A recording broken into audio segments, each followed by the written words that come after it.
Properties of system બે પ્રકારની property છે, intensive property and extensive properties. Step by step બંને આપણે જોઈશું ડિટેલમાં, ઇન્ટેન્સિવ અને એક્સટેન્સિવ. એકદમ સિમ્પલ છે સમજવામાં, તમે ક્લાસિફાઈ કરી શકો. કોઈ પણ પ્રોપર્ટી આપેલી હોય તો તમે અલગ પાડી શકો કે ઇન્ટેન્સિવ કહેવાય કે એક્સટેન્સિવ કહેવાય. તો જુઓ ઇન્ટેન્સિવની ડેફિનેશન અને એમનાથી ઉલટી, એનાથી ટોટલી ઓપોઝિટ એક્સટેન્સિવની ડેફિનેશન આવશે. તો ઇન્ટેન્સિવની ડેફિનેશન આ પ્રકારની છે: the properties which are independent to mass of the substance. એવી પ્રોપર્ટી કે જે માસ ઉપર આધારિત ન હોય તેમને ઇન્ટેન્સિવ પ્રોપર્ટી કહેવાય. The properties which are independent to mass of the substance અથવા તો independent to quantity of the substance. Mass અથવા તો ક્વોન્ટિટી ઉપર આધારિત ન હોય એવી તમામ પ્રોપર્ટીને ઇન્ટેન્સિવ પ્રોપર્ટી કહીએ છીએ. અને માસ ઉપર આધારિત હોય જે પણ પ્રોપર્ટી એમને એક્સટેન્સિવ પ્રોપર્ટી કહેવાય. તો બસ એક જ શબ્દનો ફેરફાર છે બેમાં. તો એ ચેક કરવા માટે શું કરવાનું, તો હું ગ્રાફિકલી તમને રિપ્રેઝન્ટેશન કરીને બતાવું છું કે કઈ રીતે ચેક કરવી કોઈ પણ પ્રોપર્ટી. મતલબ પ્રોપર્ટીમાં લિસ્ટ ઘણું મોટું હોય, ધારો કે temperature, pressure, volume, mole, weight, size, colour, hardness, energy બધું જ આવી જાય છે એમાં. તો કઈ રીતે ચેક કરવું, તો એક સિમ્પલ મેથડ છે કે જે પણ પ્રોપર્ટી ચેક કરો છો એ કોઈ એક સબસ્ટન્સ ઇમેજિન કરી લ્યો. ધારો કે આ કોઈ એક સબસ્ટન્સ છે અને એ સબસ્ટન્સ જે પણ છે એનું સપોઝ કોઈ એક પ્રોપર્ટી આપણે ચેક કરીએ છીએ, જે પ્રોપર્ટીનું નામ છે ટેમ્પરેચર. સપોઝ એક પ્રોપર્ટી છે જેનું નામ છે ટેમ્પરેચર અને આ જે છે એ સબસ્ટન્સ છે અને એ સબસ્ટન્સનું ટેમ્પરેચર, હાલ જે સબસ્ટન્સ રાખેલો છે એમનું ટેમ્પરેચર આપણે ઇમેજિન કરીએ કે આટલા ડિગ્રી છે. જે સબસ્ટન્સ કોઈ પણ એક સબસ્ટન્સ ઇમેજિન કરવાનો છે અને સબસ્ટન્સનું ટેમ્પરેચર ઇમેજિન કરો કે આ સબસ્ટન્સનું ટેમ્પરેચર 100 ડિગ્રી સેન્ટીગ્રેડ ટેમ્પરેચર છે. તો 100 ડિગ્રી સેન્ટીગ્રેડ ટેમ્પરેચર. તો હવે ટેમ્પરેચર નામની પ્રોપર્ટી આપણે ચેક કરવી છે કે ઇન્ટેન્સિવ છે કે એક્સટેન્સિવ. તો શું કરવાનું છે, તો હાલ જે સબસ્ટન્સ છે એનું ટેમ્પરેચર આપણે ઇમેજિન કરી લીધું કે એ 100 ડિગ્રી સેન્ટીગ્રેડ છે. પછી શું કરીશું આપણે, તો કે આ જે સબસ્ટન્સ છે એના 2 ટુકડા કરી નાખીએ, એક સરખા 2 ટુકડા. તો હવે પછી 2 ટુકડા એટલે આ રીતે લખાય છે.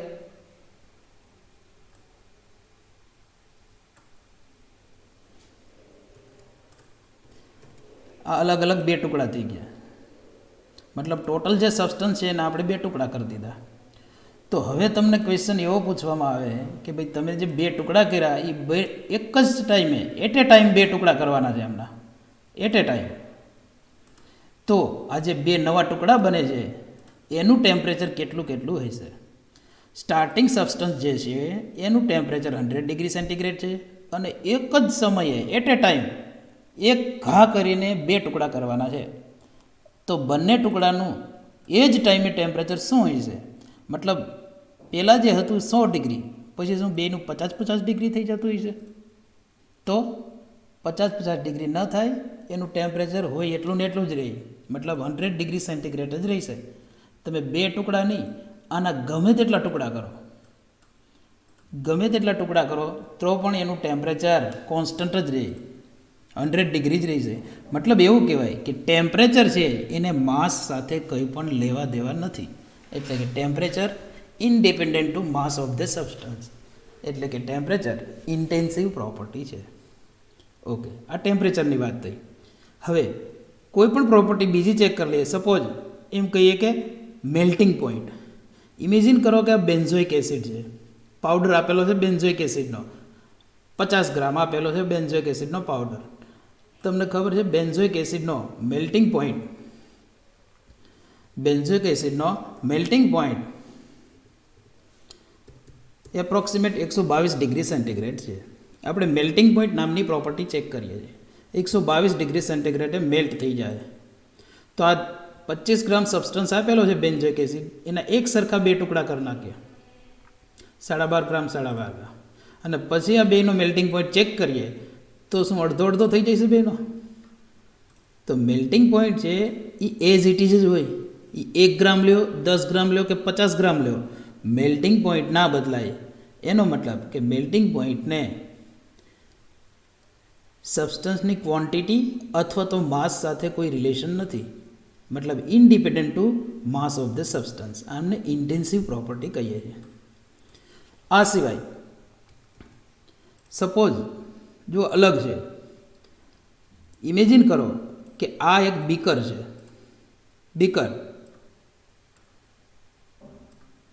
બીકર અને બીકરમાં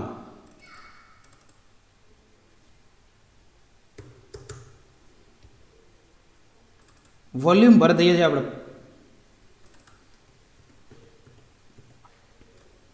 સપોઝ એમાં 500 ml HCl ભરેલો હોય, 500 ml HCl.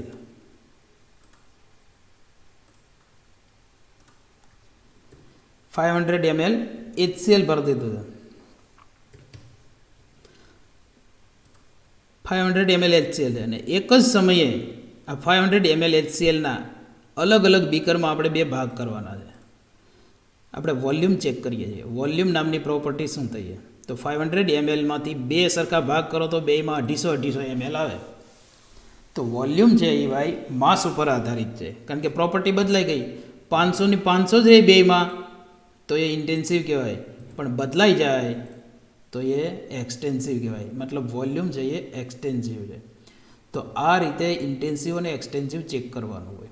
કોઈ પણ પ્રોપર્ટી તમને એમ કહી ડેન્સિટી, ફોર એક્ઝામ્પલ ડેન્સિટી, આ 1 કિલોગ્રામ સબસ્ટન્સ છે એની ડેન્સિટી 1.0 છે, પછી એના બે ભાગ કરી નાખો 500 ગ્રામ તો એની 0.5 ન થાય, એ એક જ રહે. વોટરની ડેન્સિટી 1 લિટર લ્યો કે 1 ml લ્યો, એ 1.0 આવે એટલે એટલી જ હોય 25 ડિગ્રી સેન્ટીગ્રેડે. તો ડેન્સિટી છે એ ઇન્ટેન્સિવ પ્રોપર્ટી છે. તો આ વાત થઈ ઇન્ટેન્સિવ અને એક્સટેન્સિવના ક્લાસિફિકેશનની. તો જુઓ ઇન્ટેન્સિવના example. Intensive property: melting point, boiling point, density, viscosity, temperature, pressure, conductivity, surface tension, refractive index, molarity, normality, molar internal energy, molar entropy, specific heat capacity, molar heat capacity, hardness, color and smell એટલે કે order. આ તમામ property જે છે એ intensive property કહેવાય છે. તો આ એક્ઝામ્પલની વાત થઈ. આટલા એક્ઝામ્પલ છે. તો આ સિવાય ઘણા બધા એક્ઝામ્પલ તૈયાર થઈ છે, પણ ચેક કરવાની સિમ્પલ મેથડ કે માસ ઉપર આધારિત છે કે નહીં. તો બસ જે પણ પ્રોપર્ટી ચેક કરવાની છે એ સ્ટાર્ટિંગ મટીરિયલ લઈ અને એના બે સરખા ભાગ કરી નાખો. જો પ્રોપર્ટી બદલાય તો એ એક્સટેન્સિવ કહેવાય અને ન બદલાય તો એ ઇન્ટેન્સિવ કહેવાય. તો અહીંયા જે પણ એક્ઝામ્પલ તમને લખાવેલા છે એ ઇન્ટેન્સિવ પ્રોપર્ટીના છે, અને આમાંથી કોઈ પણ એક લઈને ચેક કરી લ્યો તો એ જે 1 ગ્રામ લ્યો કે 10 ગ્રામ લ્યો બધામાં એક સરખું જ આવે, કોઈ ફેરફાર ન થાય.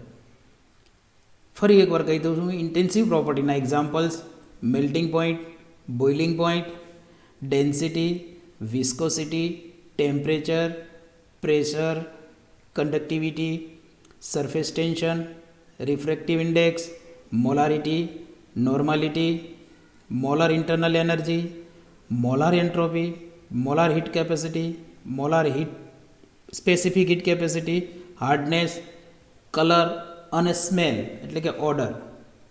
સ્મેલ: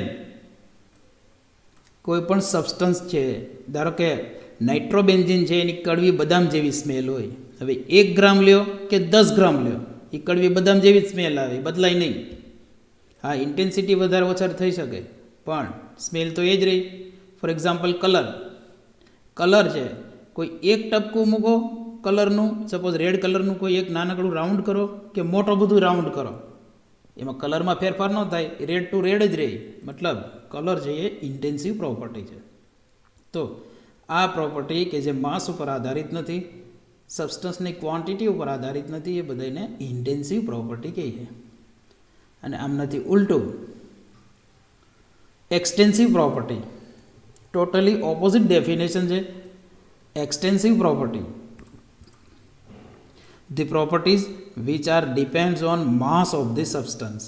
એવી પ્રોપર્ટી કે જે સબસ્ટન્સના માસ ઉપર આધારિત હોય એમને એક્સટેન્સિવ પ્રોપર્ટી કહીએ.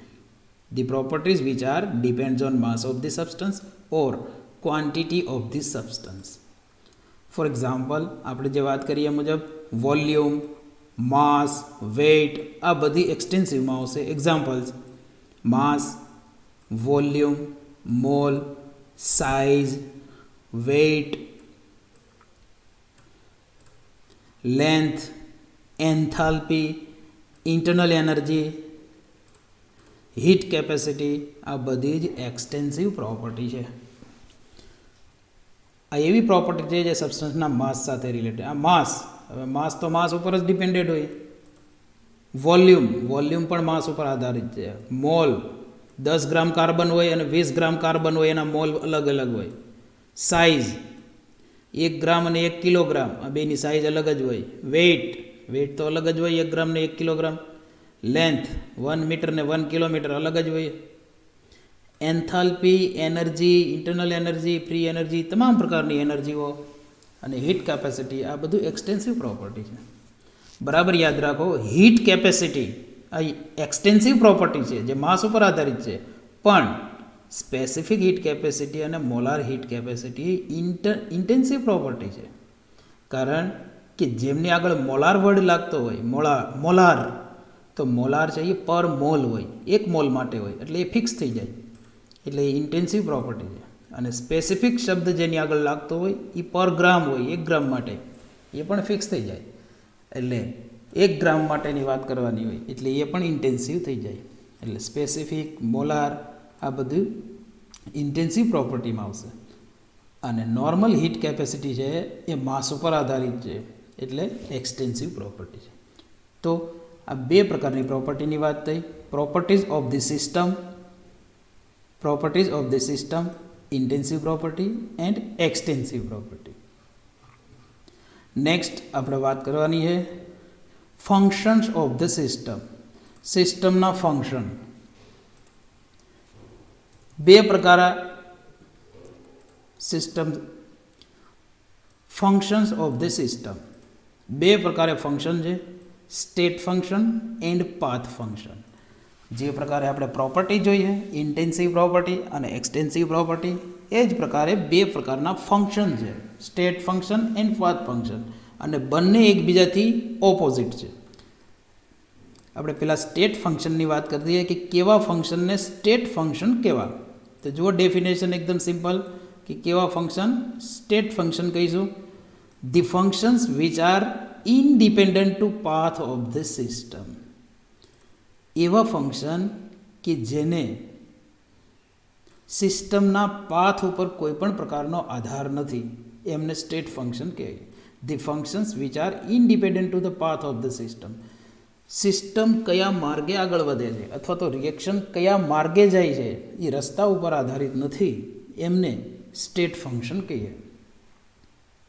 ફોર એક્ઝામ્પલ, ગ્રાફિકલ રિપ્રેઝન્ટેશન જોઈએ આપણે. સપોઝ A થી B સુધી આપણે જવું છે.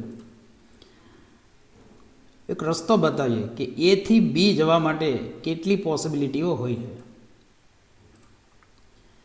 A થી B આપણે ડ્રો કરીએ છીએ. આ એક ડાયરેક્ટ રસ્તો થયો A થી B. અથવા બીજી પોસિબિલિટી એમ કહ્યું કે A થી પહેલાં C સુધી જાઓ,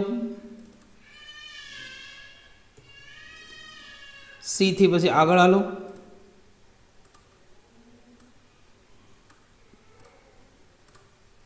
ડી અને ડીથી ફરી પાછું બી, એટલે તમે વાયા થઈને ગયા. બે પોસિબિલિટી, એથી ડાયરેક્ટ બી સુધી જાઓ અથવા તો એથી સી ડી અને પછી બી સુધી પહોંચો. મતલબ આપણું સ્ટાર્ટિંગ પોઈન્ટ છે એ અને ફાઇનલ પોઈન્ટ છે બી. સ્ટાર્ટિંગ મતલબ ઇનિશિયલ, ફાઇનલ મતલબ ડેસ્ટિનેશન કે જ્યાં પહોંચવાનું છે આપણે. તો સ્ટાર્ટિંગ પોઈન્ટ અને ફાઇનલ પોઈન્ટ આ બંને વચ્ચે તમે યા તો ડાયરેક્ટ જાઓ અથવા વાયા થઈને જાઓ. તો આમાં એક પછી એક આપણે જેવી રીતે ઇન્ટેન્સિવ અને એક્સટેન્સિવ પ્રોપર્ટી ચેક કરેલી એ જ રીતે અહીંયા ફંક્શન ચેક કરવાના હોય. ફંક્શનમાં મતલબ એક પ્રકારની પ્રોપર્ટી જ છે કે એથી બી સુધી ડાયરેક્ટ જાઓ અને વાયા થઈને જાઓ તો કોઈ ચેન્જ થાય કે નહીં. જો કોઈ પણ પ્રકારનો ચેન્જીસ ન થતો હોય, એથી ડાયરેક્ટ બીએ જાઓ અથવા વાયા થઈને જાઓ તો બી પાસે બંને રસ્તેથી એક સરખું રિઝલ્ટ મળે તો એ સ્ટેટ ફંક્શન કહેવાય. અને જો રિઝલ્ટ બદલી જતું હોય તો એને આપણે પથ ફંક્શન કહીશું. ફોર એક્ઝામ્પલ, એ છે વોલ્યુમ ચેક કરીએ. એનું વોલ્યુમ સમજો કે 100 ml છે. એનું વોલ્યુમ 100 ml છે અને એમાં આપણે 100 ml વધારાનું એડ કરીએ છીએ. એનું વોલ્યુમ 100 ml છે, એમાં આપણે 100 ml એડ કરીએ છીએ એટલે 200 ml થઈ છે. તો બી પાસે હવે હાલ 200 ml થઈ ગયું. મતલબ આપણે વોલ્યુમ ચેક કરીએ છીએ. વોલ્યુમ કેવું ફંક્શન છે એ આપણે ચેક કરીએ છીએ. તો એ 100 ml સોલ્યુશન હતું, એમાં આપણે ડાયરેક્ટ 100 ml એડ કરી દીધું એટલે 200 ml થઈ ગયું. પણ 100 ml થી આપણે વાયા થઈને જઈએ. 100 ml માં પહેલાં 50 ml એડ કરી દઈએ એટલે 150 ml બનશે. પહેલાં 50 ml એડ કરી દીધું એટલે 150 ml તૈયાર થયું. ફરી પાછું 30 ml એડ કરીએ એટલે 180 ml થઈ છે. 30 ml એડ કરો એટલે 180 ml અને એમાં ફરીથી પાછું 20 ml એડ કરો એટલે 200 ml થઈ જાય. મતલબ એથી બી પોઈન્ટે ડાયરેક્ટ જાઓ કે વાયા થઈને જાઓ તો બી પોઈન્ટે ફાઇનલ આન્સર એક સરખો આવે તો વોલ્યુમ છે એ સ્ટેટ ફંક્શન છે. મતલબ કે એ પથ ઉપર આધારિત નથી. આ જ પ્રકારે ટેમ્પરેચર જુઓ તો 100 ડિગ્રી સેન્ટીગ્રેડ લઈ લ્યો કે સ્ટાર્ટિંગ પોઈન્ટ 100 ડિગ્રી સેન્ટીગ્રેડ છે, શરૂઆતમાં 100 ડિગ્રી સેન્ટીગ્રેડ છે, એમાં 30 ml વધારો, 50 ml વધારો પછી 100 ડિગ્રી સેન્ટીગ્રેડ ડાયરેક્ટ 100 ડિગ્રી વધારીને આપણે 200 ડિગ્રી કરી નાખીએ ડાયરેક્ટ. અને વાયા થઈને જાઓ તો પહેલાં 30 ડિગ્રી વધારો, પહેલાં 50 ડિગ્રી વધારો, પછી 30 ડિગ્રી પછી 20 ડિગ્રી. તો ટેમ્પરેચરમાં બી પોઈન્ટે કોઈ ફેરફાર રહેતો નથી એટલે ટેમ્પરેચર છે એ સ્ટેટ ફંક્શન કહેવાય. આ જ રીતે પ્રેશરમાં પણ આવે. પ્રેશર, ટેમ્પરેચર, વોલ્યુમ આ બધા સ્ટેટ ફંક્શન છે. આ સમજી શકાય એવી વાત છે કે એ પોઈન્ટથી બી પોઈન્ટે ડાયરેક્ટ જાઓ અથવા વાયા થઈને જાઓ તો બી એ જે પણ પ્રોપર્ટી એની એ જ રહેતી હોય તો એને સ્ટેટ ફંક્શન કહેવાય. પણ માનો કે જો બદલી જાય, ચેન્જ થઈ જાય તો એ પાથ ફંક્શન કહીશું એને. એ પથ ઉપર આધારિત હોય. બેસ્ટ એક્ઝામ્પલ છે ટાઈમ,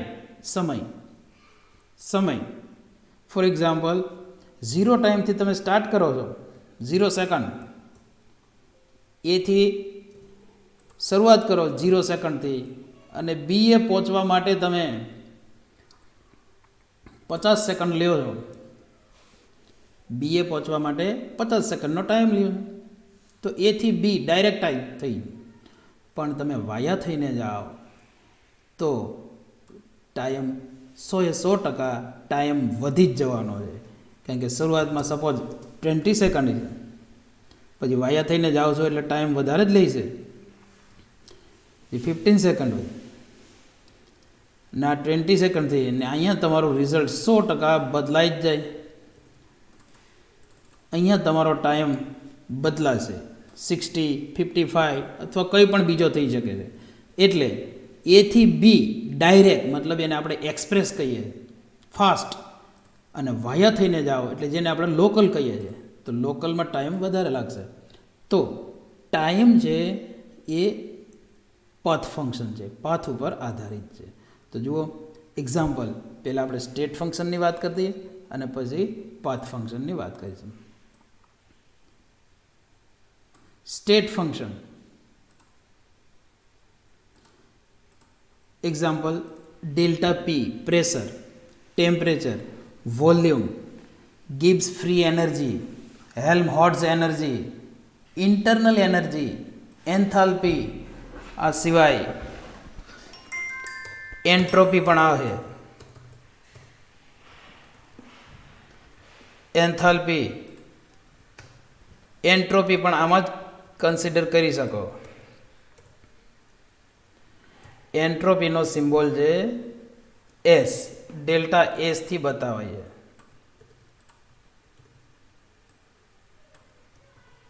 મતલબ એન્ટ્રોપી ચેન્જ. તો શરૂઆતના પોઈન્ટથી લઈ અને બી પોઈન્ટ સુધી, મતલબ ટેમ્પરેચર એ ઉપર T1 છે અને બી ઉપર T2 છે, તો T2 - T1 કરો, એ આન્સર ડાયરેક્ટ જે આવે છે એ જ આન્સર વાયા થઈને જ આવતો હોય તો એને સ્ટેટ ફંક્શન કહીએ છીએ, અને આન્સર બદલાઈ જાય તો એને આપણે પાથ ફંક્શન કહીશું. તો સ્ટેટ ફંક્શનના એક્ઝામ્પલ ફરીવાર, pressure, temperature, volume, Gibbs free energy, Helmholtz free energy, internal energy, entropy, enthalpy, આ બધું આમને સ્ટેટ ફંક્શન કહીએ. આગળ પાથ ફંક્શન. પાથ ફંક્શન કોને કહ્યું? એવા ફંક્શન્સ કે જે સિસ્ટમ કયા રસ્તે જાય છે, કયા માર્ગે જાય છે એમના ઉપર આધારિત હોય. The functions which are depends on path of the system, that is known as path function. મતલબ પાથ ઉપર આધારિત હોય એવા તમામ ફંક્શનને પાથ ફંક્શન કહીએ. રસ્તા ઉપર આધારિત હોય, મતલબ રસ્તો બદલાય એટલે પ્રોપર્ટી બદલાય, એને પાથ ફંક્શન કહેવાય. જેનું એક એક્ઝામ્પલ આપણે આપેલું છે સમય, ટાઈમ. એ સિવાય ઇમ્પોર્ટન્ટ એક્ઝામ્પલ છે હીટ, વર્ક. આ એવા ફંક્શન છે જે ટાઈમ, હીટ અને વર્ક એવા ફંક્શન છે જે પાથ ઉપર આધારિત છે, ડિપેન્ડ્સ ઓન પાથ. એથી લઈને બી સુધીમાં જેટલું વર્ક હોય એ ડાયરેક્ટ વર્ક જુઓ અને વાયા થઈને જાઓ તો વર્ક બદલાઈ જાય. એ જ રીતે હીટ પણ ચેન્જ થાય, બદલાય. એટલે હીટ અને વર્ક છે એ પાથ ફંક્શન છે. એટલે થર્મોડાયનેમિક્સમાં ખાસ હીટ અને વર્ક વધારે આવશે.